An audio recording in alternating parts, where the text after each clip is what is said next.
All of you who are here tonight with us and all of you who are online with us. Here at Regent University, we're in the beautiful Virginia Beach, Virginia, for all of you who are online. For all of you who are here in front of me, I feel weird behind this board. I feel like you're not, like right here. So I'm going to try to stay within this vicinity of this desk so that my online audience can see me. Those who know me know that I like to move. So just sort of bear with us as we work through this online age of mixing in person and face to face. So with that said, welcome to tonight's seminar. You are a part of the Ministry of Counseling seminar series. Again, this was something that was created by me. It is an annual event of a number of seminars that's focused on ministry. For those of you who don't know a little bit about me, let me tell you a little bit about myself. So here at Regent University, I am the department chair, as I said. I'm also a professor of psychology. I am the program director for the PhD program in counseling and psychological services. I'm also the program director for the master's program in pastoral counseling and the program director for the master's program in human services. And that is my life sort of at Regent University, among other things. Outside of Regent University, I'm also a motivational keynote speaker. I'm an author. I do a lot of consultation. Also work with a lot of different churches and organizations nationally. Also, I do marriage mentoring with my handsome husband in the back, Shelton. Hi, Dave. And I also want to say welcome to all of you. First, starting with my beautiful daughters, Adanya and Brianna, that are always with us. And then, of course, all my familiar faces and friends who are joining us here in person as well as online. And definitely not last. But I also want to say thank you to our beautiful, wonderful speakers, which I'm going to say a little bit more about in just a minute. But giving honor to God for allowing all of this to happen and all of the support that I received from Regent University to be able to do this. Let me tell you a little bit about, again, why counseling ministry is important to me, because as I moderate each seminar, you're going to learn a little bit more about me. You're going to learn a lot of this is important. And this is recorded, so for those of you who have folks who are going to want to hear this after you leave tonight, we will be posting on our YouTube channel sometime after tonight. But if you would like the link, just email me afterwards. We'll make sure you have that. So.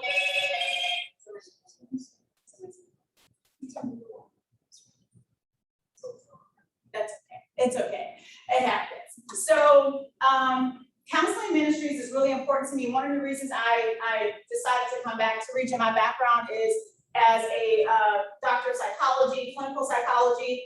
Like I said, all the stuff that I do. But I've worked with in the federal prison system. I've worked with the military. I've worked with men, women, children, couples, within churches, doing church counseling, consultations, workshops, all those things. And so when they asked me to oversee this program, it was really special because really counseling ministries is sort of what I do. So, and it's not just me. You're at this seminar because counseling ministries is what we all do. And so I do believe that God gave us a ministry inside of all of us to be able to do great things. And so all of us should be understanding and walking in that ministry. So that's why this is so important to me. And every topic that I have on the seminar series on the flyer, if you didn't get that, we have a few more. I'm not sure if they were on the table, but we'll make sure that you get one before you leave. It's also on the Eventbrite link and website. And for those of you who are online, you can go to the Eventbrite website and download it to see what the other seminars are. But all of us are a part of this ministry. And each seminar is going to talk about how we are all using ministry to help other people. So tonight, we're going to focus on psychology and the law, utilizing mediation to create healthier families. We have two amazing speakers, Professor Kathleen McKee and Karen Richards. Together, they have decades of experience working with families and working with individuals, working with women, working with men, and helping people to create healthier relationships. Before I go too far, it's really important to me that we always start out with prayer. And so I wanted to get through some of the technical issues first, but we always start with prayer. So let me pull back, and if you will bow your heads with me. Dear Heavenly Father, I just want to thank you for tonight. I thank you for allowing us to get here, for every person that is in person, every person that is online. Lord, I thank you for this opportunity to fellowship with you. We thank you for the opportunity to fellowship with one another. Lord, we thank you for all that you're doing in our lives, Lord. Lord, we thank you for the prayers that we've sent up. We thank you for the unanswered prayers. We thank you for the prayers that we don't even know how to ask for, Lord. Lord, we know that you are bigger than all things and that you can do all things, Lord. And because of you, we can do all things. Lord, we thank you for this ministry of counseling seminar series. Lord, I thank you for the blessings that will come out of it. I thank you for the lives that will be changed. Lord, I thank you for the hearts that will be touched, Lord. Lord, I thank you for the ministry that is in every single person, Lord.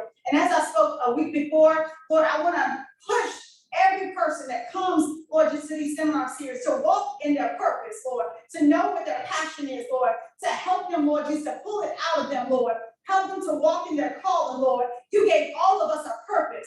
Lord, and I believe that God's purpose is to walk under you and to serve others, Lord. Lord, I ask you to help us to spread our wings and to do more of what you want us to do.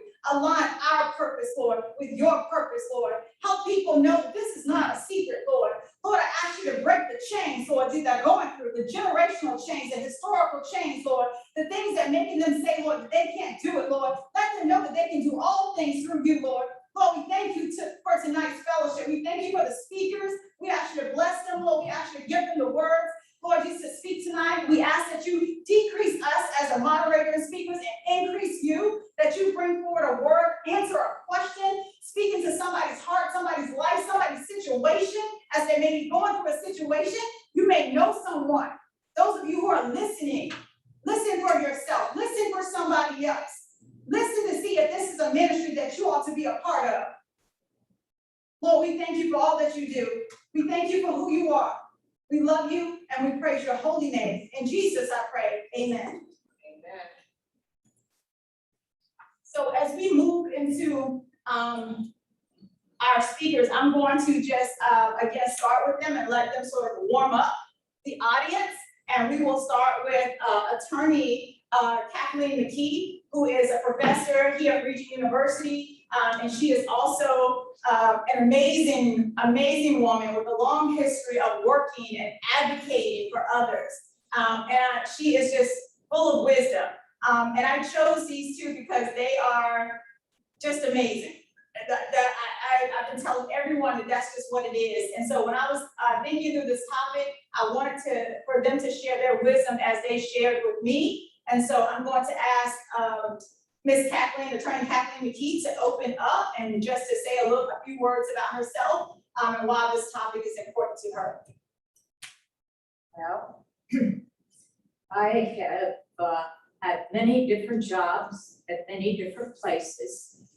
I didn't go to law school directly out of undergraduate. As a matter of fact, I worked in education for about 8 years. My first job was teaching in an inner city vocational technical high school, where some of the students in the welding program were about the size of L.A. Graham's defensive linebackers. So given my size, I am a vertically challenged person.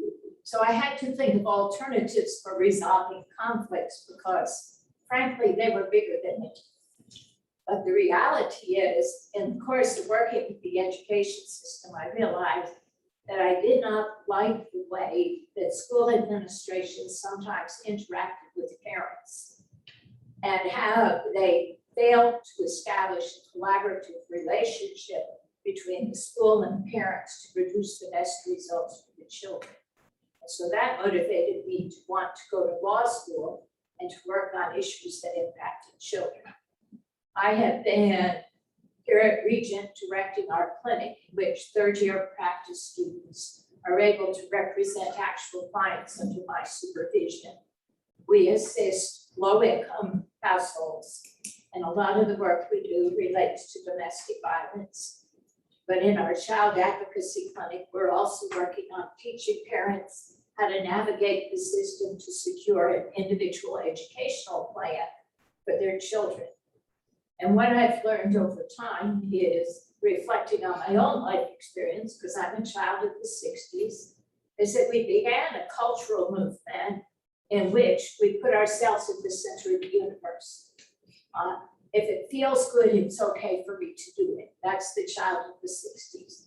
Starting in the 80s, looking out for number one. And so now we've reached the 21st century, and the pattern that's there is this sense of entitlement as opposed to participation in a community, in which if people are dissatisfied with how conflict is resolved, their first reaction is, I'm going to sue you.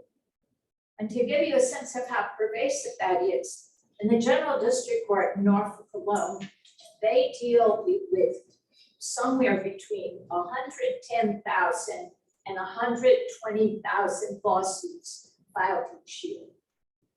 These are folks who've decided that they're not going to talk to the person with whom they have a conflict because they're absolutely positive, unless they pick a judge who's not very smart, he's going to agree with them 100%. He's going to help them beat up the person on the other side of the case.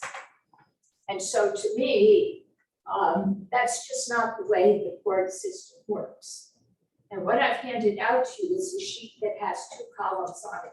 And I did that sheet to illustrate to you that on the left-hand side of the column, it's the criteria that the code establishes for a judge to apply in deciding a custody case and applying the standard of what's in the best interest of the child. On the right hand of the column, the right-hand column are those actual criteria I have seen the judges apply. Now, they don't line up one-on-one. It was just my list based on looking at cases and remembering cases that I've handled. This is what a judge said, well, this is an important factor in deciding this case. So I say that because when people look to the court to help them resolve conflicts, especially in important relationships like parent to child, husband to wife, girlfriend to boyfriend, the court is going to apply a specific template. It's not especially flexible, and judges have a great deal of discretion in deciding what that relationship is going to look like when they come out of court. I know how to litigate, but it's not my first choice. My first choice is mediation, if it's at all possible, because people need to know how to relate to each other and communicate with each other, even if they want to be angry with each other forever. Even after they secure a divorce, the relationship breaks up. Particularly when there are children, they still have to know how to talk to each other and relate to each other. Very good, wonderful. And one of the reasons that we are having this workshop is because when people think about law, typically, many times they will have a negative view about law. They think that, again, as Kathleen, as Dr. McKee said, you are going to court, you're going to sue someone, it's something bad. But we want everyone, again, from a ministry standpoint, to really hear that mediation is a great way for people to work together without the judges, sort of stay on whatever's going to happen in your life. And so there are people, you can get training, and we're going to talk about that in a little bit. But again, I want you all to be thinking about how this can help you, how you can be a part of the mediation. I see a couple of folks that were in our class. I've gone through mediation training. My husband's been through mediation training. I see one of the other law student who's been through mediation training. And so it's a great way to really help people and help them not to have to go through the court services. I want to move over to Ms. Karen Richards, who's been doing this for a long time. I'll just say that. And also have her do just an introduction of how she came to be the mediator that she is and the entrepreneur that she is, and how she works with the different courts in Virginia. Sure. All right. Kathleen, can you swing it? See you? Yeah. All right. There's something there. No, that's it's like giving. Would you like to do something? Hi, everybody. Hi, I'm Karen Richards, and I have a mediation business called Karen Richards Training and Mediation, LLC. I've been mediating here in Virginia since 1993, and worked with Kathleen for many years.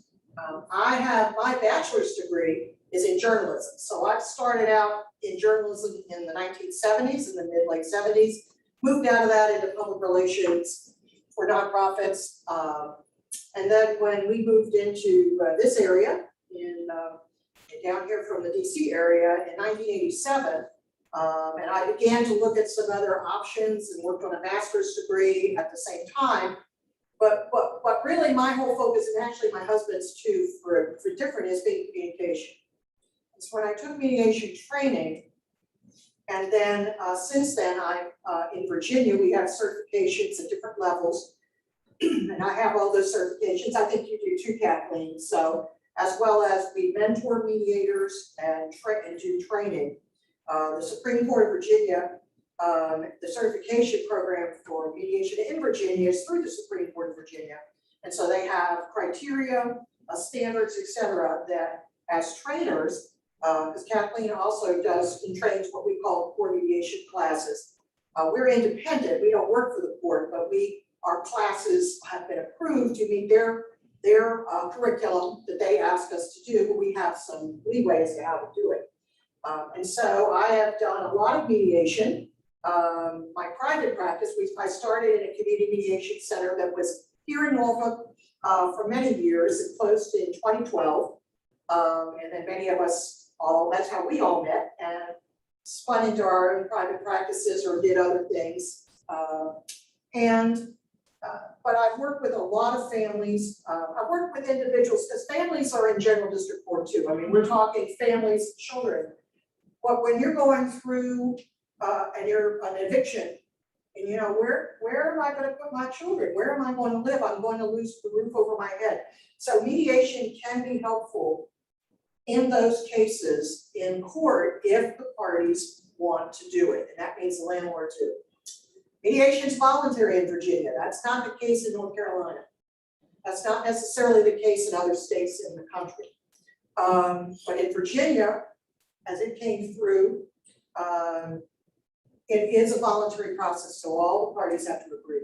So we do the training, as Dr. Artis said, she and Mr. Artis, Shelton, and then Sydney here have been through the training with us that we just did online. So this has been a new animal. As everything had to shift, as Region had to, and everything here had to shift. And because there's no online training that's approved at the Supreme Court for mediators. But we're under a judicial emergency still. And so that allowed things to shift into online training as well as online mediation. Yes. And the JDR cases, the family cases, many of those courts have moved to online, and they've kept, and they probably will stay for the most part, depending on the part of our state, online, because families, it's easier. I don't have, they can log on to talk about their children from home. They don't have to kind of get to court. They don't have to do that. And it hopefully is going to be much more. They're more than willing to take multiple sessions to try out a plan, we call a parenting plan, of how they're going to take care of their children. And they'll be willing to try, I call it test drive. One of my clients years ago said, I'd like to test drive that. And I said, I really like that. Can you use it? So I've used it for years now because they go home, because the best thing they think about is, we'll go do it this way, and then they try it anymore. Yes. It just doesn't work because of traffic, because of this, because of that. So then they can come back and tweak it, because that's the key. So it's a great process. I've seen it, Kathleen has seen it for the work she has done, especially one thing she didn't bring up is as an expert in human trafficking. Yes. And she works with the shelters and all, so it is an amazing element that she has been working with for her many years. And I've just seen it work in many different ways. And that's really what I want to jump in next. And then we're gonna say, for all of you, I want you to learn about the certification process, because it is available for most people. And I think that most people don't think about themselves being mediators, so they can be a part of bringing people together and creating healthier families. Again, this is another way for us to help people. And remember, purpose, God's purpose, is about how are you making a difference in the lives of others. And so let's talk about some of the work that you all have done. I know that both of you have very interesting history and work that you've done. And I know we have to switch that. So whoever wants to jump in, I know Kathleen, we've shared some stories, we worked on a couple of different things together, in human trafficking, domestic violence, some different areas. So I'd love to hear a little bit about how mediation and you and I talked about the conflict coaching in general, how you can use these things to help some of the people that you've helped along the way. So just so they can get an idea of some of the real life work that you do to really utilize bringing people to the table. And either you use mediation or that can lead to mediation or conflict coaching. And you might have to define that for some people who are not familiar like we are. Well, in our clinic, I started a new initiative called conflict coaching. And the reason that I started it is that I recognized that there were people who were so angry and frustrated within a relationship, whether it was landlord-tenant, but more likely in family and specifically in domestic abuse cases, that the parties were not open and not ready for mediation. It was really a ripeness of time issue. In mediation, you bring the two parties together, and the mediator is the neutral and gets the dialogue going to see if the parties can find common ground to resolve issues.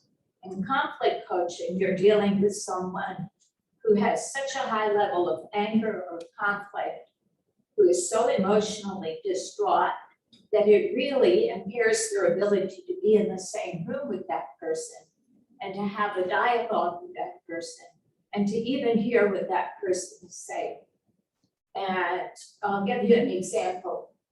There's a domestic violence victim that my clinic has worked with for 7 years now. And in that 7 years, those parties have been, over a 12-year period, those parties have been in court 21 times, arguing over visitation. My clinic has assisted the abuse victim in hearings over those 7 years. Now, last year when we went to court, before we had the final hearing, the judge ordered the parties to therapy. My client's terrified to be in the same room with the abuser. Now, what she heard the judge say was that they had to go to family therapy together. What the judge said was, I want you to go to therapy. I leave it to the therapist to decide whether it meets with you, he or she meets with you together or meets with you alone. But her conflict level was so high, she didn't hear the judge say it could be individual or as a group. She heard the judge say, I'm sending you therapy. And by the time we got out of court, went into one of the client consult rooms, you could hear her from one end of the court to another. Nobody's listening to me. Nobody understands what this man has done to me. Nobody understands how afraid of him I am. And it's like, well, what did you understand the judge to say? He says we have to participate in group therapy. It's like, no, he didn't. The judge said you're going to go to therapy. And the therapist is going to decide, do you meet together or does he meet with you one-on-one?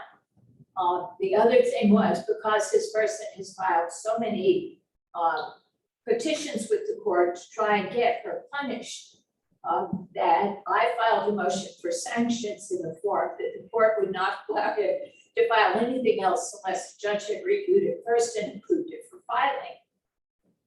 So after he was told that, he said, am I in trouble if I file anything else with the court? Well, when we're in the private conference room, she said, you see, he's already filed stuff all over again. He's filed more paperwork against me. And I said, what is your understanding of what he said in the courtroom? He filed more paper. No, that's not what he said. He asked the judge if he would be in trouble if he filed more paperwork against him. And frankly, if I have my way, he will be. It's like, oh, so, but when the conflict level and the emotions are that high, it's not likely that mediation is going to be productive because the folks, there's not a trust level where the folks can be in the same room together with the neutral, and the level of conflict and the level of anger and frustration that has accumulated in this case, the parties are not listening and are not hearing each other and are not hearing what the judges say. And sometimes they're not even hearing what their wonderful attorney is saying. And I'm gonna jump in right here because I really wanna make sure you all are hearing, what Dr. McKee is saying. So as she's talking about this conflict coaching, which a lot of you can do, in mediation, we're talking about alternative options. A lot of times when people hear law, they hear court, again, they cannot handle it. There's a lot going on based on all sorts of things. So the conflict piece is, what did you hear, and how are you handling that? And so it's really important to help people to bring down the level of emotion that might be happening so they can actually present themselves well, so they can actually get their point across, so they can be represented well, and you can make a difference in these people's lives. Because we all know as human beings, if you go in court acting up, you're gonna get in trouble. If you go in court and you're trying to ask for custody and you screaming at the judge or you're being disrespectful, you're going to get kicked out. You're going into court saying that somebody has treated you unfairly, and maybe you're right. Maybe they have treated you unfairly, but you only get your 15 minutes of fame in court. And if you have a lawyer, you don't even have to do anything, but if your behavior is not in check, you will not go into and get what it is that you are seeking, no matter how much emotion, no matter how much trauma, which is a lot of what we're talking about, you've gone through, nobody will hear you. So again, the cycle repeats, you don't hear me, nobody understands, nobody's listening to me. So I wanted to break down, when we're talking about conflict coaching, because we've talked about it a little bit, and what we want to see people go through. We want to see people stop and pause and seek options like mediation, where you can work out something that actually benefits you, your family, your children. Mediation gives you the opportunity to have a say in what happens.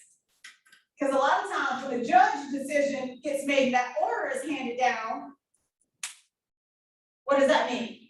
The decision is made. And you can go back to court, but you gotta fight for it. So why not go through something where your voice actually is going to be heard? And that's where the mediation comes in. So now I'm gonna switch over to Ms. Richards and also ask, as she works a lot with general district and also juvenile and domestic relations, and talk about some of the things that she sees in the court and how she utilizes mediation. Sure, but one of the things I think it's important to sort of piggyback on all of this, whether it's conflict coaching or mediation, is that what the essence, mediation is a communication process. It's locked into law because the courts, the way in Virginia especially, the way it evolved in the 1990s, and so people think it's law. I'm not an attorney, okay? And mediators, even if they are an attorney, cannot provide legal advice when they're in mediation. So the thing is, it's a communication process. It's about helping people feel heard. Yes. It's about helping them find a voice Yes. to be able to speak. And the tools we use are, we call it reflective listening or empathetic listening or emotional translation. And then open-ended questioning and looking for the interest, what drives the position of, I want my child now. I want my money now. That's a position, it's a locked in. And so we want to find what's driving it underneath. So with that, people want to talk. They want somebody to listen. They want somebody to hear their story. That's why they'll go in, like Dr. Artis just said, they want to go in and tell the judge everything. Judge isn't interested, generally speaking, depending on the judge. Some judges have empathy and are nice. It doesn't mean that the others aren't. But when you have a docket that's 300 or 400 cases long, you don't have those many people in court. If any of you have been in court, you would know that. However, they have to run through that on a general district court. And it's like, I know you're unhappy, but I'm locked in. This is what I'm doing next. And then they have to be able to walk them out if they're not going to. And as Dr. Artis said, you don't want to get the judge irritated because they're human beings too, and that will be what they think about. And in juvenile domestic relations court, where all these custody visitation, in Virginia Beach, and the last I heard, it's been years, they would schedule the clerk scheduled the judges, there's like 7 judges down there now. Every 7 minutes, a case would come through. Now, obviously, judges would take longer, right, Kathleen? But every 7 minutes, that's it to make a decision about your children and what's going to happen to them, who's going to pay, where are they going to live. 7 to boom, boom, boom. My whole life. They'll get a guardian ad litem, who's an attorney who looks at the best interest of the child, which, and interviews, but that's what the judges listen to, right, Kathleen? They're gonna, because they don't have time to listen to all of this.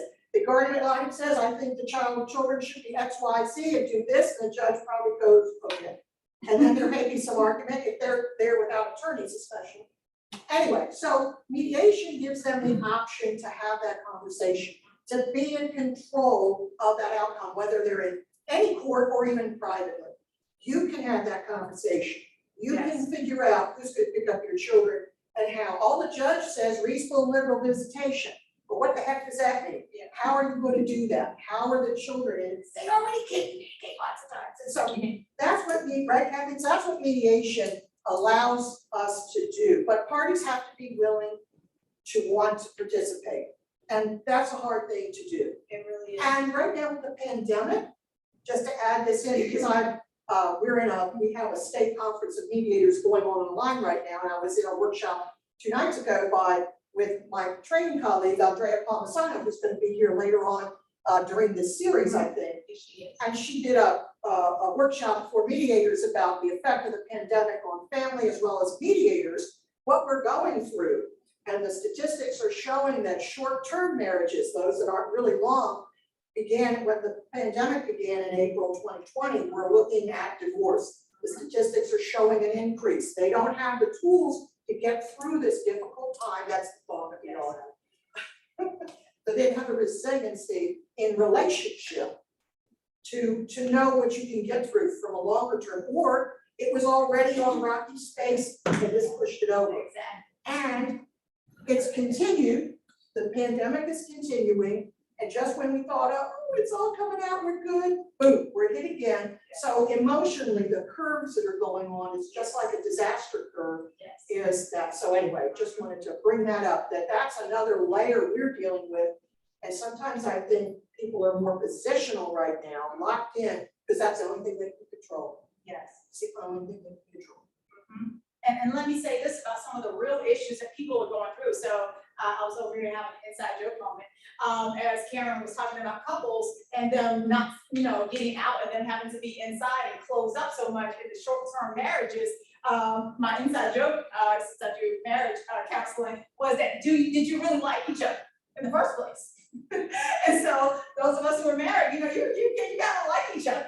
And so, we're looking at real stuff that's happening. Do I really like you? Can I talk to you? And to get back serious, as she was talking about some of the skills, the real skills that some of you may be aware of, but these are skills that you will learn as a mediator. Some of you may have some of this naturally, but those speaker, listener, and listening skills, reflective listening skills, communication skills that Karen alluded to. Again, Shelton and I went through the training. We have our colleague here who went through the training. And so it is 5-6 days, and Karen will talk to you about the hours in a minute. I don't want to mess it up. But you learn a lot as when you're going through these classes, so that you can really have the tools. And no matter what your background, psychology, pastors, counselors or bankers, whatever your background, in the class, you learn. And one of the things that we all agreed and that our trainers made sure that we did was take off our hats. Take off our hats and say, how am I going to help the people that are sitting in front of me? What skills do I need to use? So no matter what skills you have, these are the skills you're going to use in mediation. And there are different types of mediation as we learn. And so how are you going to help people who are going through marriage issues? How are you going to help people who are newly divorced and they're trying to co-parent, but they don't like each other? Not that it matters, because the kids are what matters. You don't have to like each other, but you should get along. Can I get an amen? Okay, and so we're talking about like real issues, and I really wanted to bring this topic to the fore because we're talking about healthy families, which is something that's really important to me and Shelton. And so when we talk about this in our workshops and church workshops and those type of things, people think that the only options are we stay together, which is old school, and suffer, or we get a divorce. But I'm telling you, there are options in between. There's counseling, of course, I'm biased, okay? But that's a good thing, whether it's in the church or in the clinic, there's counseling. Also, if you get to that point and you're like, hey, we're not gonna make it, but you need to work through some things, whether it be the bank account, whether it be the house, whether it be the children. That's where mediation comes in to help you so that you can still have a healthy life moving forward. From a psychology perspective, people hold on to so much anger, depression, all the negative thoughts that come from sometimes leaving that relationship. But what if you can work through some of that stuff through mediation and move on with your life? Learn how to forgive in a different way. Not from necessarily just talking to me. Counseling is one way, but mediation is like counseling without the counseling. You get to the point. You get to the bottom of it. And what I loved about mediation was you go through it, and then it's about what the parties want. So you may want 5 good things for them. You might want them to leave with like they worked everything out, every detail. What we learned in class is not about what we want. It's about what they want. And you leave feeling like I helped them to get where they need to go. And they feel 1,000 times better because you helped them to literally just work through 2 things that would have probably taken them a lot of money and a lot of years to work through. And so think about real issues that you can help people. Think about, I know that many of you are overlooking some of the issues that mediation can really help with. I really want to highlight that. Like if people are going to get divorced, they're going to get divorced, okay? So if it happens, it happens. But how can you work through some of those things? And we're not even talking about marriage. Maybe it's just, breakup. Because you don't have to go to the court. You've heard us talk about lawyers, you've heard us talk about court, but we have some friends who have, and Karen also has a private practice where she does mediation. You don't have to go to the court to see her. You don't have to go to the court to see me. You can call me. Plug, okay? Like you have a private situation. She alluded to talking about real estate, employer-employee issues. There's all sorts of things that you can use mediation for, okay? And so I wanted to highlight those tools, and because they make it so practical for you to learn how to do it, and you'd be amazed how good you are at this. I want you to be thinking about how you can utilize this in your ministry, or maybe somebody you know who loves law and helping people together. Now I want to turn your focus to talking about the certification process. I'm watching the time as well, but the certification, and since the camera's on, Dr. McKee, I have so many names for you, Dr. McKee, Attorney McKee. And so can we talk a little bit about where people can work and with the mediation, or I know, like I said, you've done so many things in your work, and she is a tireless advocate. And then Karen will wrap us up with certification in Virginia. But I'll leave this part open for Attorney McKee to add anything she wants to add here in her closing. Yeah, I would like to circle back in terms of the impact of the coronavirus, because I think one of the things that it is impacting is on our sense of community and our sense of control over our space. And I mean that on several different levels, because in a pre-COVID society, if you got ticked off with your roommates, you got dramatic, you slammed the door, you got in your car and you went someplace, you ate out or you saw a movie until you simmered down and you went back to the apartment. But now we're faced with a situation where, number one, many of the public places are still not fully opened. You don't have that, what I call safety valve space. And you have that added complication that somebody comes home from work and says, well, I need to quarantine within the household because I was exposed to the coronavirus at work. And so now I'm going to have to be in a separate room. And none of you are supposed to come out to that room with me. And you're supposed to set my food outside the door.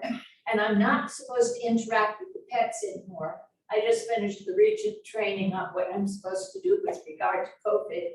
I didn't know I wasn't supposed to interact with my cat if I was exposed to COVID. So I'm going to have to bring her into school and have her watch the video. The point is, it's rearranged our relationships so our space is closed in under circumstances that we don't have freedom of movement.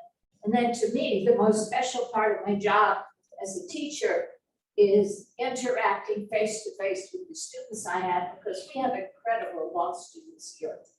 when we had to finish our classes last spring on Zoom, I thought it would kill me. Because I just can't stand this. Zoom would break up, people would disappear. It wasn't as easy for me to watch the body language and make sure I was making myself clear or interact with students in class. So the virus has impaired our social relationships on so many different levels, both in terms of closeness and in terms of separation. And I think that's why, number one, conflict coaching becomes an important piece because you work with people one-on-one. When we do conflict coaching with a client, it's not a 2-hour advice appointment. It may be an appointment for 2 hours to talk about what's going on and what's going to happen next in court. A second appointment to do a follow-up if the client had a court appointment within 48 hours. And then possibly a third appointment to talk about how it went and to give the client feedback and talk about, okay, here's how to deal with the following situation if it arises. Typical instance of domestic violence would be the abuser has an attorney. The attorney is hammering the victim with questions and cross-examination. Well, isn't it a fact you did this? Well, isn't it a fact you did that? Well, isn't it a fact you have serious mental health problems? Without allowing the person an opportunity to answer. We say to the client, when the attorney is going at you like that, look at the judge, say, Your Honor. And when the judge says yes, am I supposed to have an opportunity to answer a question before he asks me the next one? Or, Your Honor, I'm really stressed out because of this family situation. Is it really necessary for him to holler at me while he's asking the questions? So the client begins to realize, let's shift it from being a monologue or a diatribe to a dialogue, even though it's court. So we talk about some coping strategies, and no, you don't get to talk about spousal support, division of property when you're there for a protective order. And if you bring it up, you're going to irritate the judge. Don't interrupt the judge when he's talking to you. There are little things that we have them do, and if time permits, we actually put them through a mock hearing where the students act as the other side of the case, and we walk them through and we ask them the questions. And if they're asked a question that they can't answer with yes, no, and they go down the rabbit hole, I'm the bad cop, my students are the good cop, it's like, stop, right there. I asked you a question that you could answer with yes or no. You need to answer it with yes or no. Yes. There will be another question, I guarantee it, and then you get to tell more. So I mean, beginning to shape behaviors that allow the person to interact with the institution and the process more effectively and feel a little more in control of that process. And so when they get into court, the court may make a decision. Before I set this matter for hearing, I'm going to send the parties to mediation if it's family court. If it's general district court, they have to elect that they would like to try mediation. But that's really why it's important to have quality controls in the form of certification standards to make sure that certain minimum standards are met.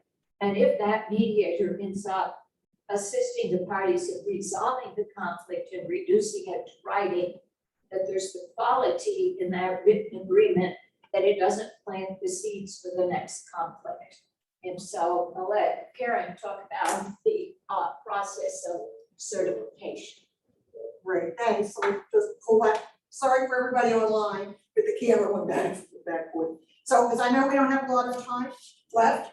So in Virginia, there's a certification process. For those who may be online who are from other states, every state has a different way to do it. Not all states have certifications. Not in Virginia, anyone can become a mediator, a certified mediator, as long as you have a bachelor's degree or equivalent life experience. And our certifying body at the Supreme Court is Dispute Resolution Services, and they determine that. But other states limit who can be a mediator, either like North Carolina, for family cases, I wouldn't be allowed to do them. because I don't have the right degree. You're either a lawyer, a therapist, or maybe a financial counselor or something like that. But every state's different, some more rigorous than others. Internationally, they can be a little more rigorous, so you have to check with your individual country if there's anybody on internationally to find out what's going on. In Virginia, to do a court referred case, you have to be a certified mediator. And there is, it's a sort of a two-pronged process. There's in-class training. I used to say in-seat, but it is in-seat, but now it can be online, at least right now temporarily.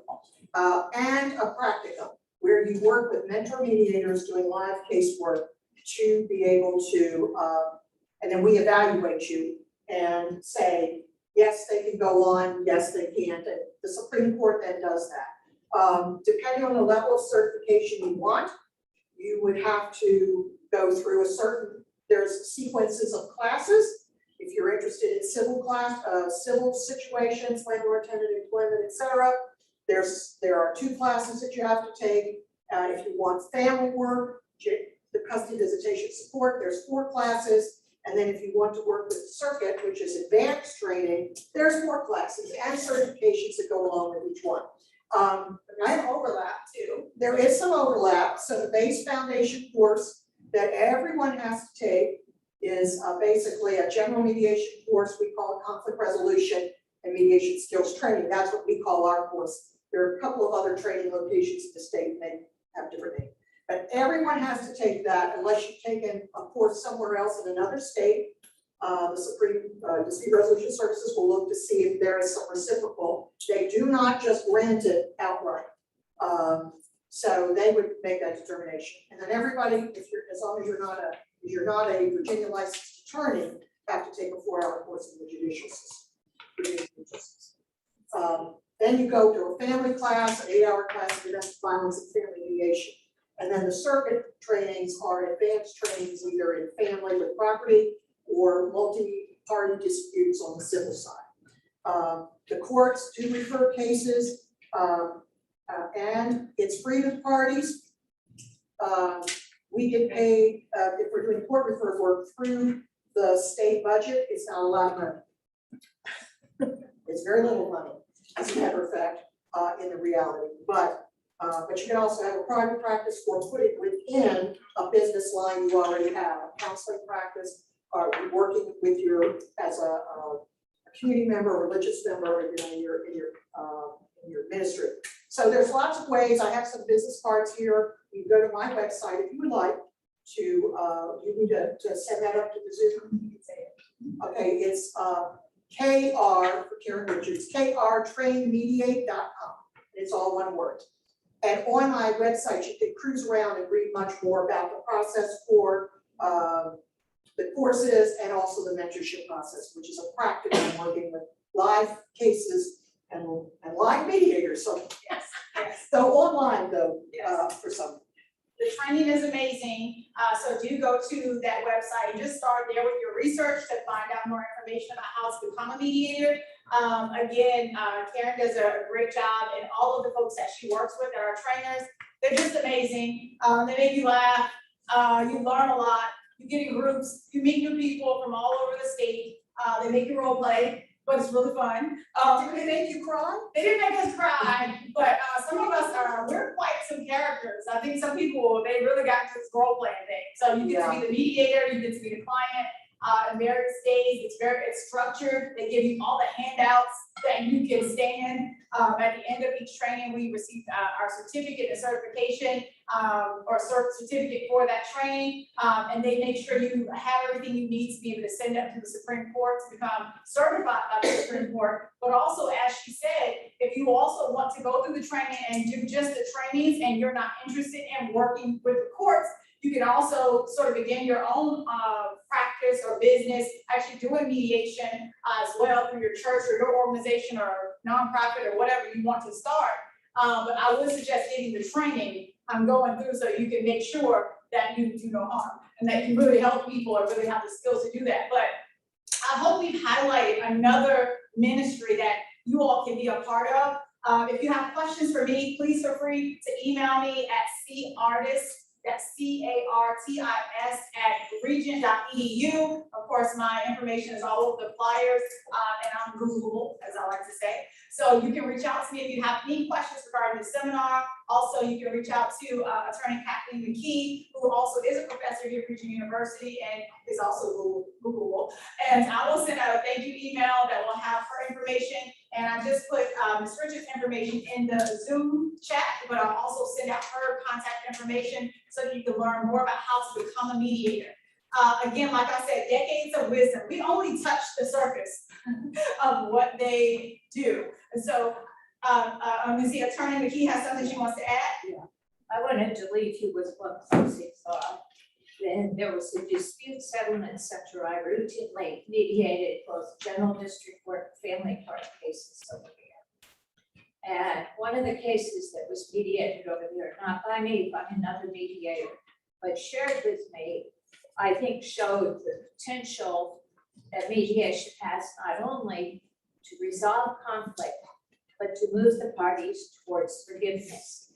This was a particular case in which the parties had been married, there'd been domestic violence, they'd gone through the divorce process, do a fast forward, they're back in mediation 2 years later to do some work on the co-parenting agreement. Every mediation starts out with first doing the agreement to mediate and then giving each party an opportunity to share their narrative. Here's what brought me to this point in time. The former wife opens up, and she opens up the mediation with reference to the incident of domestic violence in the marriage that caused the parties to separate. The ex-husband's response is, oh man, you're gonna go down that road again. You're gonna go over all of that again. Now, one of the things we do in mediation is we ask the people to listen to each other and to take turns speaking. And the mother says, let me finish. And apparently, he struck her so hard that he caused her to fall, hit her head on the kitchen table. She was bleeding profusely, and this took place in the presence of their 8-year-old child at the time. And she said, I don't want to revisit what you did to me and the domestic violence in the marriage. I just want to point out that you never reflected or apologized to your daughter for behaving that way in her presence. There was absolute silence. And he said, you know what? You're absolutely right. And I owe my daughter an apology. Once he acknowledged that this was behavior that he needed to make things right with his daughter, they were able to move forward and revamp their custody visitation agreement and arrive at new terms that reflected that the daughter had aged, she had different needs, she had different friends, different extracurricular activities. Judge is never going to ask parties to apologize to each other or make an apology as part of the court order. And so I think you work really hard as a mediator, but I think you create an environment where people can take ownership of the choices that they've made. And if some of those choices were not wise or thoughtful, they can apologize for those choices, take ownership of them, and not feel that they're being publicly embarrassed. And in this particular instance, the mediation did a 180-degree turn, because when she said, you did this in front of your daughter and you never apologized to her for it. And with enough time passing to think about it, it's like, you know what, you're right. I do owe my daughter an apology. I should not have behaved that way, and I should not have behaved that way in front of my daughter. And I think that's what's so interesting about looking at alternative dispute resolution. It gives us different tools and different skill sets to work through complicated relationships. And hopefully, if we don't reduce the level of anger or conflict, at least improve people's ability to communicate with each other across that anger of conflict. Thank you. Powerful. So again, mediation, changing lives. Can you please give a round of applause for Karen Richards and Kathleen McKee. For this, to the community and for your time and being here with us tonight. Thank you for all of you for coming out tonight. God bless you and have a great night.